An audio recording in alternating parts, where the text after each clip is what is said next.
Assalamualaikum warahmatullahi wabarakatuh. Perkenalkan, nama saya Dia Huriin Mansurina dengan NIM 2506051100204. Nah, di sini saya akan mereview modul OOP. Nah, ada 8 modul yang akan saya review. Yang modul pertama, pengenalan dasar PBO. Modul kedua, input dari keyboard and method lanjutan, return method dan konstruktor, encapsulation, inheritance, polymorphism, abstract and interface, dan CUI. Nah, kita mulai dari modul pertama, yaitu pengenalan dasar PBO. Nah, apa itu pemrograman berorientasi objek? Yaitu metode pemrograman yang bisa menjadi objek-objek tertentu. Nah, jadi kita nggak perlu nulis kode secara berurutan kayak prosedural, tapi kita bisa bikin objek-objek yang punya atribut dan metode masing-masing. Contoh, mobil punya atribut merek dan bahan bakar. Terus ada juga objek orang yang punya atribut nama dan jenis kelamin. Nah, ada ciri PBO, yaitu encapsulation, inheritance, dan polymorphism.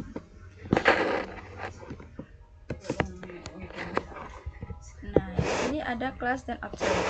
Kelas itu ibaratkan blueprint atau cetakan. Misal kalau kita mau bikin rumah, kita butuh gambar desainnya dulu. Nah, itu baru yang namanya kelas. Sedangkan objek itu adalah hasil cetakannya atau instance dari kelas. Dengan contoh yang dua ini. Nah, di sini kan ada kelasku, ada mahasiswa kan. Mahasiswa itu sama dengan new mahasiswa, ini yang jadi objek. Nah, satu kelas lagi bisa satu kelas itu bisa dibikin banyak objek. Misalnya objeknya Budi, Ani, dan seterusnya. Terus di metode itu prosedur atau fungsi yang dimiliki oleh objek. Jadi tingkah laku metode itu dijalankan di metode itu prosedur atau fungsi yang dimiliki oleh objek. Jadi kalau semisalnya kayak objek mobil, dia itu punya metode jalan, berhenti, atau ngegas. Nah, cara panggilnya itu tinggal tulis pakai objek dot nama metode, dan jangan lupa metode main itu adalah titik awal dari semua program Java. Tanpa itu program nggak akan jalan. Langsung ke modul 2. Sekarang kita di modul 2, input dari keyboard dan metode lanjutan. Nah, di Java itu ada 4 cara untuk ambil input dari user. Ada scanner, proofreader, console, dan obtain pane. Nah, scanner itu yang biasanya paling sering dipakai. Terus juga ada perbedaan antara static dan publik. Kalau static itu bisa dipanggil tanpa objek, sedangkan kalau publik itu dipanggil pakai objek. Nah, perbedaannya static sama publik itu, kalau static method itu langsung dipanggil main tanpa bikin objek kan. Kalau public method itu harus pakai objek dulu baru bisa dipanggil. Jadi kalau metode kamu sering dipanggil tanpa perlu data objek, itu berarti pakai static aja. Terus ada modul 3, return method dan konstruktor. Nah, return method itu yang mengembalikan nilai. Kalau method void-nya nggak ngembaliin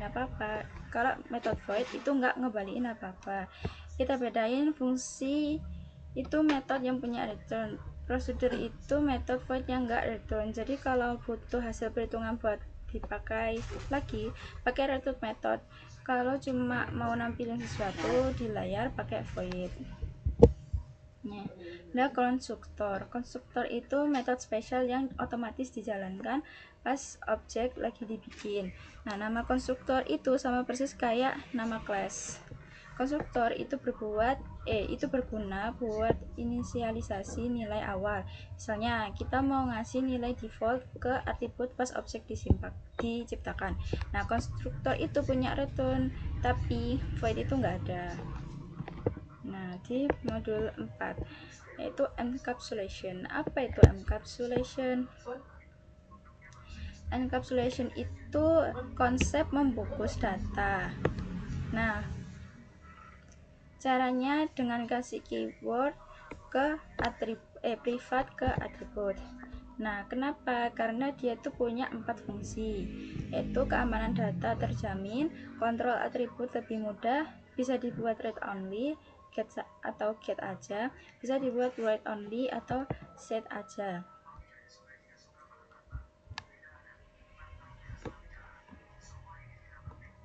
Nah, di sini ada setter itu mengisi nilai void, getter itu mengambil nilai return.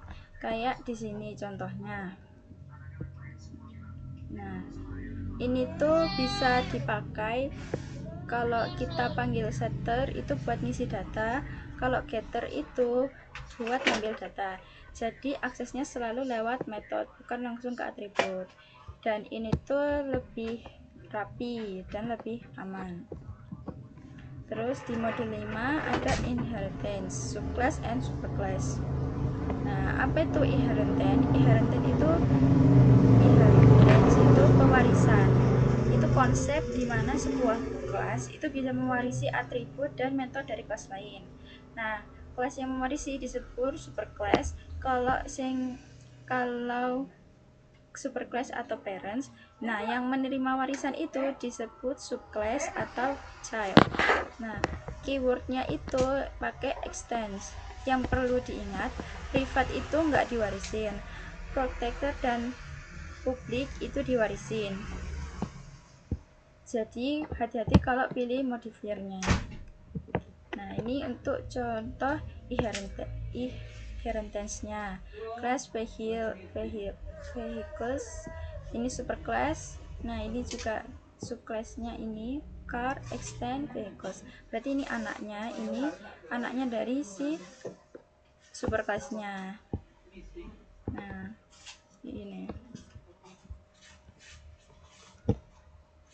Jadi car itu bisa akses brand dan home walau enggak dideklarasi ulang. Ini contoh sederhana dari inheritance. Di modul 6 ada polymorphism. Nah, polymorphism itu artinya bentuk. Ada 2 macam, yaitu overloading dan overriding. Kalau overloading itu dalam satu kelas, nama metode itu sama tapi parameternya beda. Kalau overriding itu kelas turunan di mana nama metode itu sama persis tapi isinya beda. Kalau misalnya overriding itu pakai annotation, kalau override itu buat nandain kalau metode itu mengganti metode parent. Nah, langsung aja. Misalnya ini tuh pakai metode kali dipanggil pakai int dan double. Nah, hasilnya beda tapi nama metodenya sama. Nah, hasilnya beda tapi data dari nama metodenya itu sama.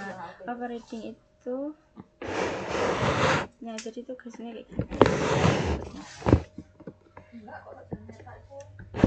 Modul 7 yaitu abstract and interface. Nah, bedanya kalau abstract itu kelas yang nggak bisa dibuat objek, cuma bisa ngewarisin, bisa punya metode, biasanya bisa punya metode, biasanya itu metode abstrak.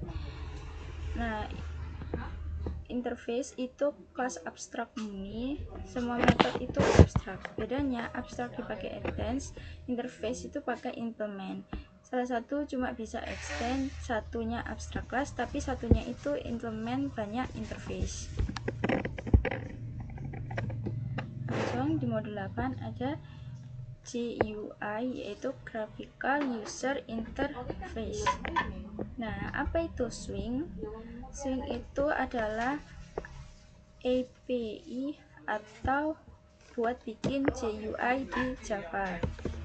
Nah, package-nya itu Java Swing. Ada beberapa komponen utamanya, itu JFrame buat Windows, JLabel buat bikin teks, JButton buat bikin tombol, dan JTextFile itu buat input teks, dan JPanel itu bisa dibikin aplikasi desktop pakai Swing. Misalnya kalkulator, from input DLL. Nah, sekian review materi 8 modul PPO, semoga bermanfaat dan bisa membantu teman-teman semuanya. Terima kasih sudah mendengarkan. Wassalamualaikum warahmatullahi wabarakatuh.